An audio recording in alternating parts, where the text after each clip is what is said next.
Hey, this is Ben from the Railroad Yard and Hubcap Hobbies, and today I want to show you some of my finds from the Amherst Railroad Hobby Show. Now, if you're not familiar with the Amherst Railroad Hobby Show, it's one of the biggest in the United States. It happens towards the end of January every year, and there is just tons and tons of trains and layouts to view. There's also lots of interesting stuff to purchase. So if you want to see that show, be sure to check out my video on it. And if you're interested in any of the models seen in this video, be sure to check out the Railroad Yards eBay page. I'll have a link to it in the video description. But let's get on with it. So the first thing I want to show you is this work trolley. It's HO gauge, and it actually has it has metal trucks, but it's primarily made of wood. So I'm not sure if it was made from a kit or if somebody was just really good at scratch building. But it's a very nice model, and it's hard to find trolleys.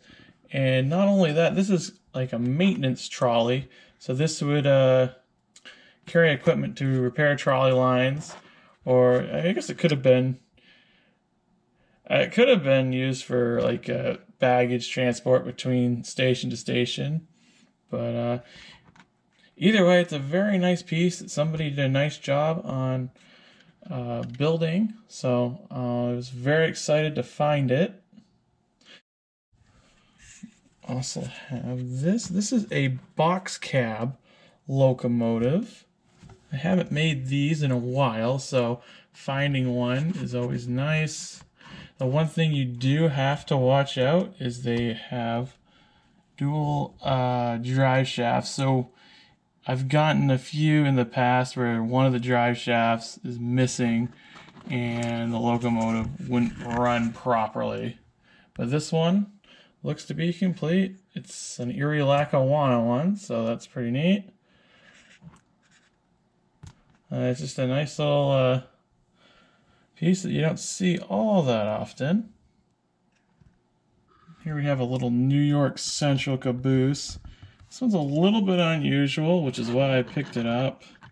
It's definitely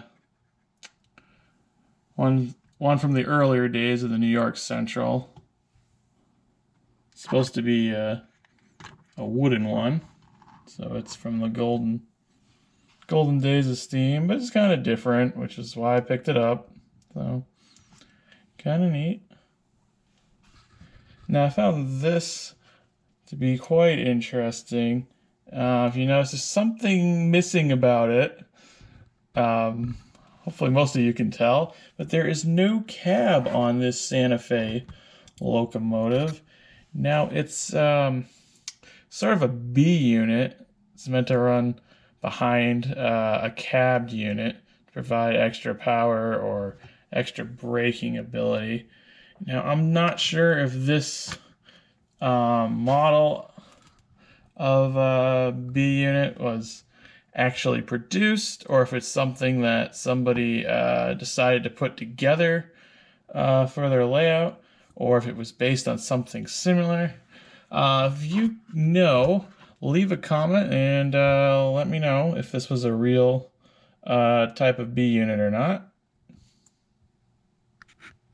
Now here we have an all-metal Pennsylvania tender, and it's even got the doghouse on the roof of it. It's a pretty heavy unit. Now I bought it just as the tender. There wasn't a steam locomotive or anything with it. I just thought it was a interesting piece. It probably was built back in the 50s. Let's see, it's all hollow on the inside. I believe there is a pen line marking right there. So it was made by Penline, and they've been out of business for quite some time. So it's always neat to see one of their pieces when it pops up. Now here we have something that isn't HO gauge. I know the whole video has been primarily HO stuff, so this might be a little bit hard to see, but this is actually an add-on car for the Pioneer Zephyr. Now, if you're not familiar with the Pioneer Zephyr, it was a very streamlined train that used to run right around the 30s, 40s. Those of you from New England might be familiar with the Flying Yankee, which had a very similar design to the Pioneer Zephyr, as it was one train set with a rounded front and a very streamlined design. So I actually didn't find this at the show. Every once in a while I have people that come up to my tables and offer to sell me trains, and this just happened to be one of them.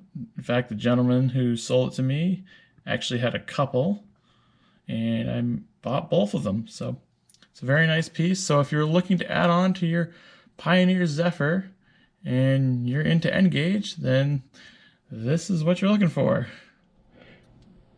Now this may just look like your average HO gauge observation car, but if you look at the road name, it's decaled for the Indian Pacific. Now the Indian Pacific is not an American railroad, it's an Australian one. So I found this rather interesting. I'm not sure if the former owner customized it with the Indian Pacific graphic or if it was factory. But I just thought it was interesting to see an Australian passenger car here in the United States. So that's pretty cool.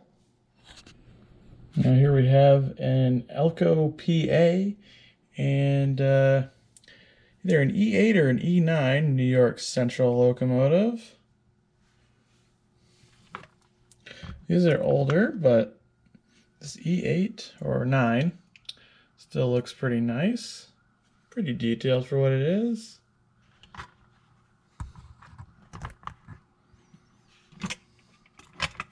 Here's the PA unit. Still has the old metal chassis in it.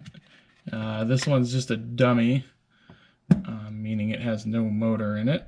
But it's an Athearn, so pretty easy to find parts for. If you wanted to put a motor in, you had the running gear to go with it. You could probably do that without too much trouble. Now here's another pretty interesting piece. This is actually a track cleaning car. And if you look closely, you see it has these 4 pads that it uses to scrub track. The pads are made of a very fine sandpaper-like material, and they have the ability to move up and down in case you have some uneven sections of track. Now here we have a classic RDC Bud car. Now if you're fairly new to model railroading, you probably just think, oh, it's just a passenger car. But no, this is a self-propelled locomotive designed for light rail duty.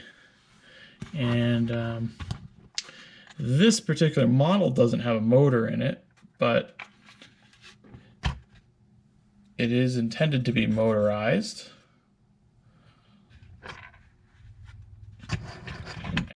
And actually, up in the state of Maine, they're planning to run RDC Bud cars like this. There's supposed to be service from Brunswick to Rockland, and hopefully that'll start up this summer. So if you want to actually ride a Bud car, be sure to head up to Maine this summer. I know I'm going to be going up there, and hopefully I'll get to make a video on the experience. But it's really exciting as a rail fan to see 1950s equipment providing regular service. So that's a few of my finds from the Amherst Railroad Hobby Show. I want to thank everyone for watching, and if you're interested in owning any of these models, check out the Railroad Yards eBay page. I'll put a link to it in the video description. I want to say thanks to everyone who's gone on there and made a purchase, as it keeps my little online hobby shop going. And be sure to like and subscribe. I've got a lot of interesting stuff coming up, more train show videos, but also a lot of railroad adventures and just different interesting railroading stuff. So be sure to subscribe so you don't miss out. Anyway, thanks for watching, and I'll see you in the next video.